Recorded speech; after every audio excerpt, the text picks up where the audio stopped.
Hey guys, welcome back to the channel. Welcome to another video. Today's video is going to be something a little bit different. We're going to be talking about my personal preference over the team of the season. We're going to go through each and every position, talk about my preference as to who I believe has been the best players, the best 11 for the current season. And I know that there are still a few games left, but I can't see too much changing between then and there as to personal performances and everything, and consistency wise and everything that goes along with that as to who gets in a team of the season anyway.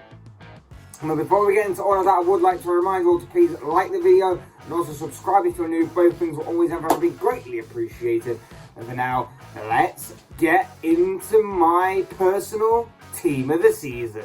Okay, so starting off in goal, of course, we come to Alisson Becker. In my opinion, Alisson Becker has been a top quality and consistent goalkeeper throughout the entirety of the season. Numerous clean sheets, big saves, and very few mistakes. And you've got to think as well, like, with the way that Liverpool play and with the high risk that's involved with the high line, Alisson, of course, needs to stay alert constantly.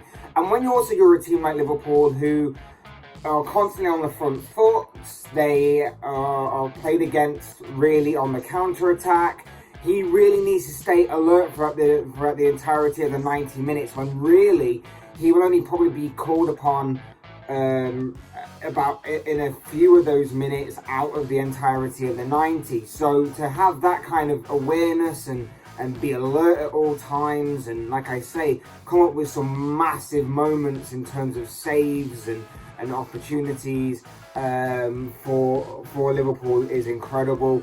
Like I say, his shot stopping from one-on-ones, he's one of the best at it in the world in my opinion. His distribution is excellent, and just overall his calmness and awareness on the ball is just is great to watch as well. Honourable mentions, because we are going to go through a number of honourable mentions in this video in obviously certain positions.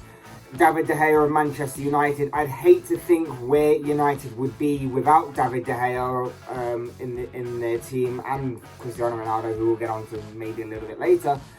But De Gea in particular deserves credit.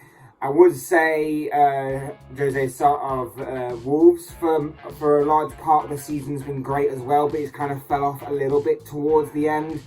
Ederson, don't really rate, to be honest. I don't think that I think he may have a lot of clean sheets, but I think that he's been helped out a lot by having a very good defence and solid defence in front of him. But yes, overall, Alisson Becker, in my opinion, deserves to be in that team of the season. Right back, in my opinion, it's out of two players. It's between Reece James and Trent Alexander-Arnold, and I'm going to go with Trent Alexander-Arnold. Now, before Chelsea fans go, oh, he's a Liverpool fan, oh, he's being biased, hear me out. Like, James has been injured for large parts of the season, and Trent hasn't. And there's no argument, in my opinion, that Trent defensively is poor. I think he's very much improved this season. Is he still the finished article? Of course not. He's only 23 years of age. Like, he's still got plenty of time to learn and develop. Does he still have the occasional moment where he gets caught out, or the occasional moment where he gets spammed by an attacker? Yeah, of course he does. But for the most part, he is definitely improving. I think you've seen a lot of that this season, of Trent improving. And not only that, but again, he's showing more consistency on the attacking front. He's got 12 assists already this season. Once again, another solid and consistent season. He's I believe he's second, I think, right now behind Mo Salah in the assist charts. So again, attacking wise, he's showing another quality season full of consistency. Defending wise, he is showing much improvement and much more awareness back there. And of course, again, he has also been a consistent figure enough in that Liverpool backline for me to pick him over Reece James. I'm not saying Reece James is good, but once he does the consistency level and the quality level over Trent Alexander-Arnold in terms of attacking as well as defending. And, you know, not much is down. A large part of that is down to obviously Chelsea's striking options. It's not just Reece James and that, so I will give him some credit and cut some stat there. But for me, Trent Alexander-Arnold gets in over Reece James in my team of the season. My centre-back pairing, we're going with Antonio Rudiger and Harry Maguire. Yeah, definitely. We're going with Harry. No, of course, we're not going for Harry Maguire. How could we possibly go with Harry Maguire? No. We're going to go with Antonio Rudiger and Virgil van Dijk. That has to be the obvious choice. I think is going to be a popular choice amongst people that are doing this kind of thing. For me, Antonio Rudiger this season has been very strong and very consistent. And I think for me, a large part of that's impressed me this season for him has been how much he's stepped up for Chelsea in terms of his defending, in terms of being a leader. I think he's been a very solid and consistent piece to that Chelsea back five or back three, however you want to put it. And he was a large part as to why Chelsea for so much of this season were difficult to score against and why the Blues weren't conceding that many goals, particularly in the early parts of the season. I think he's really stepped up this season. I think he's been excellent. And I think that the Blues will definitely miss him if or when his contract does expire in the summer and he becomes a free agent. I think that he's going to be a massive miss to Chelsea, especially after the consistent season that he's had this season. Whilst Virgil van Dijk, on the other hand, like, what can I say? He's back to his very best, isn't he? He's definitely very much back to his best. It might have taken him a couple of months to get there from this season. Obviously, last season he was out with that very lengthy knee injury that ruled him out for the majority of the campaign. But of course, since coming back, he's been strong, he's been consistent. Like I say, he's been back to his very, very best. He's the best at reading the game, his calmness on the ball, his passing range, everything about his game is phenomenal.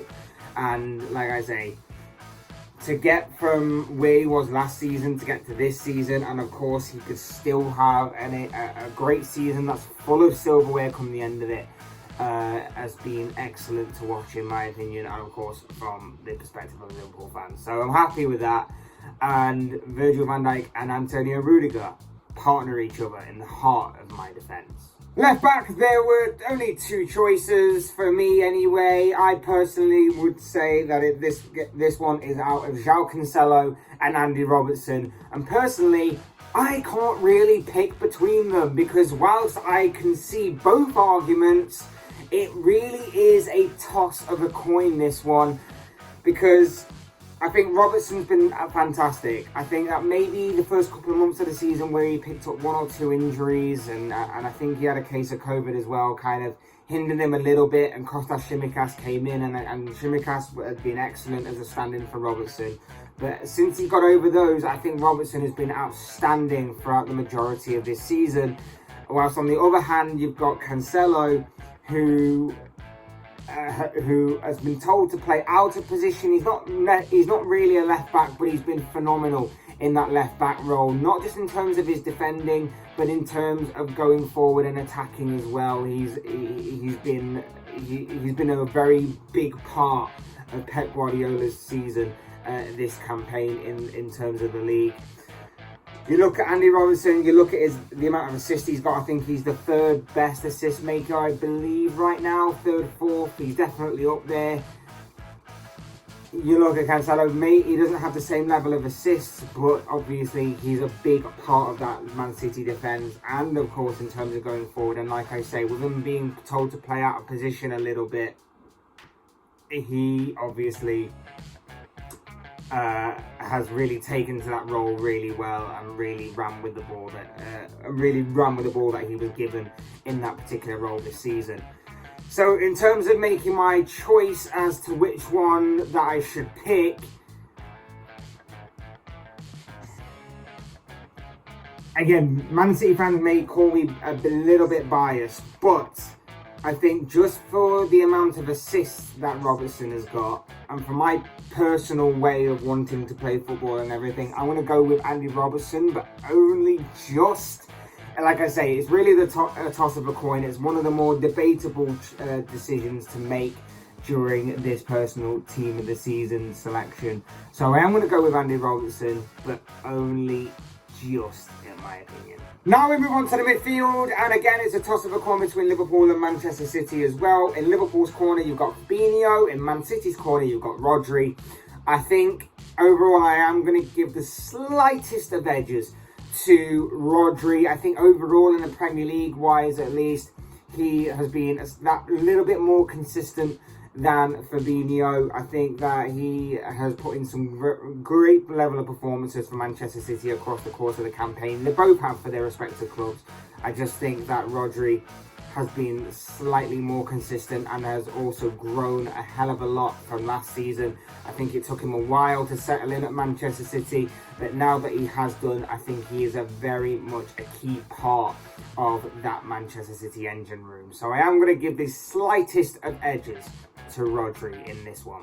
In central midfield, there are a few names that I did consider for these positions. The obvious ones being Manchester City duo Bernardo Silva and Kevin De Bruyne. But there was also Thiago Alcantara of Liverpool I did consider. And also Crystal Palace's Conor Gallagher for a bit of a wild card. Now, I think that Kevin De Bruyne deserves to be in there. I personally thought that Kevin De Bruyne's form had only picked up in recent months, but it's actually been pretty good throughout the entirety of the season. I think it took him a few months to get back up to speed, and I think he also had an injury, and maybe Corona as well played its part. I think it also took him a few months to really cement his position back into Pep Guardiola's starting 11, but when he did, he definitely repaid him. He's back to being his consistent best again. He seems to have put the injuries and everything else that was hindering him behind him, and has come out this season so far with a record of 11 goals and 7 assists. So for me, De Bruyne deserves to be in there. The second choice, I do like, obviously, Thiago. I think he's been amazing for Liverpool, but I just think injuries have kind of hindered him a little bit this season. So it was between Gallagher and Silva. And whilst Bernardo Silva, as much as I dislike him as a sportsman, I can't deny that he's very talented. And there was a portion of the season where he definitely dragged City through some really tough games, scoring some really big goals. I'm going to give it to Conor Gallagher. I think that this team deserves a bit of a wild card in there, and I think Conor Gallagher is that guy. He has the same amount of goals and assists as a Bernardo Silva in easily it's not really a worse team with all due respect, but it's not on Manchester City's level, is it, for obvious reasons. So for me, I think Conor Gallagher deserves to be in there. I'm going to say that he has probably been one of the best signings of this season, on loan from Chelsea, of course. And I think Chelsea have got a really, really decent player on their hands that I think we will see a lot more of in that Chelsea midfield in years to come. I think so. For me, it's Conor Gallagher and Kevin De Bruyne in my team of the season. Right wing, again, this one was probably the easiest choice of the lot. Mohamed Salah. Of course, it had to be Mohamed Salah. Look, he's on course to be a strong contender for the Ballon d'Or this year. He has also recorded, so far at the time of recording, the most amount of goals this season, the most amount of assists as well. And there is still a lot to play for Liverpool, that he could also be raking in the silverware at the end of this campaign. It was probably the easiest choice of the lot. I think his individual stats speak for themselves. Okay, they may have dropped off and dried up a little bit in terms of his goal performance and everything in the past couple of months. But for me, he's been outstanding throughout the majority of the campaign. His performances have been there, even if the goals and assists haven't. I think he's been excellent. Take nothing away though from honourable mentions. Jared Bowen of West Ham, he's been sensational all season. Riyad Mahrez has been, again, another strong and consistent player throughout the majority of the campaign for Manchester City. And Bukayo Saka, who's really started to add goals to his game as well, deserves to be within a shout. But for me, this position belongs to Mohamed Salah. On the opposite wing, the left wing, there's only one man, in my opinion, that deserves to be within that role, and that is Heung-min Son of Tottenham. I think this season he's gone even more under the radar, if that's possible. I think with this whole Harry Kane situation at the beginning of the season, spilling over into the campaign, into the beginning of Tottenham's campaign, Son kind of really took much of the responsibility from Kane, but of course was overshadowed by stuff happening off the pitch, the whole Nuno Espirito Santo era, Antonio Conte then coming in. I think that it kind of has hindered Son a little bit in getting the praise and the plaudits that he deserves. He is of course a sensational player for Tottenham and has proved so again this season. He is in a race against Mohamed Salah for the Golden Boot. I believe he's 2 goals away from Salah right now as we enter the final 3 games or so of the Premier League campaign. 20 goals, 8 assists. It was surprising really because it kind of snuck up on me. I don't know if I was just not really paying attention. I didn't realise he actually had scored that many goals till a few weeks ago when someone pointed it out to me. But it's been another consistent season from Heung-min Son. Like I said, I think he's gone a little bit under the radar, but he has simply been sensational. Honourable mentions to Liverpool duo Sadio Mane and Luis Diaz. I think that Mane was still putting in some very good performances and scoring some very important goals on that left wing position, but I think he'd just grown a little bit stale as the season wore on. And then Luis Diaz, if he had come in January, if he had come in at the beginning of the season rather than January, I think that we could have a serious debate on our hands because he has been electric since his arrival at Liverpool and in the Premier League. But I just don't feel it's right to overlook Son in this situation, especially seeing as though Diaz joined Liverpool halfway through the season. For me, Heung-min Son is a cert for this left wing position. And finally, the striker of this team. I don't think a lot of strikers have actually covered themselves in much glory consistency-wise this season, but a couple of names do spring to mind. Harry Kane, but again, the first half of the season was dreadful by his standards. I think that obviously the whole Manchester City thing was playing on his mind, and that kind of was evident in his performances for Tottenham for the majority of the season. Diogo Jota started like a house on fire this campaign for Liverpool, but then I think since his injury, I don't think he's really found the kind of form that he obviously was showing at the beginning of the campaign. So for me, sort of by default in a way, but also because of stats-wise, it has to be Ronaldo. I think for me, it has to be Ronaldo. And obviously, as a Liverpool fan, I don't like saying that, but I would rather go with Diogo Jota. But I have to be fair and I have to be honest. Ronaldo, for me, gets into my team of the season because of his stats. 18 goals and 3 assists in the Premier League. Again, it kind of stuck up on me a little bit because I didn't actually think he'd scored that many. But when you consider how poor this Manchester United side have been this season, a season that promised and expected a lot from them at the beginning of the campaign, especially with their transfer dealings and everything, and finishing second last season, it's been obviously a car crash, a train wreck of a campaign for them. But Ronaldo's goals have really saved them. I talked about David De Gea a little bit earlier, like him at one end and Ronaldo at the other.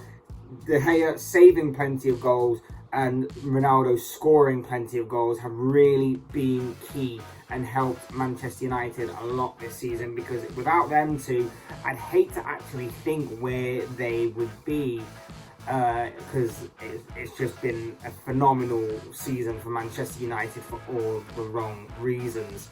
Like I say, he's been firing in front of goal. You can argue that maybe the majority of the goals have come against lower league opposition, with the exception of maybe Tottenham, who are obviously 5th. But you still have to score them. You still have to be in the correct position and be in the right place to score them.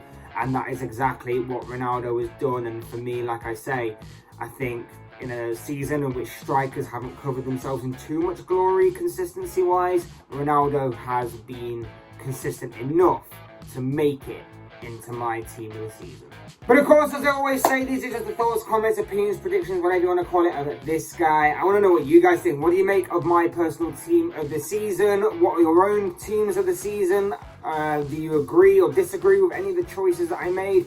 Like I say, I think for the majority of them, I think they kind of go with the popular opinion, but I think one or two, particularly the Conor Gallagher one in midfield, might be interesting to know what your guys' thoughts are on that in particular. I'd love to know your thoughts, your comments, opinions, predictions, feelings, whatever you want to call it, down below in the comment section on my or your team of the season for this campaign in the Premier League, because I'm sure it will definitely all make for interesting reading. Otherwise, hit that like button on the way out if you enjoyed the video, subscribe if you're new or want to see more content like this, but things will always and forever be greatly appreciated. And as always, thank you all so much for watching and listening. I've been Fletch, this has been another Fletch Talks video, and I will see you all again soon in another video.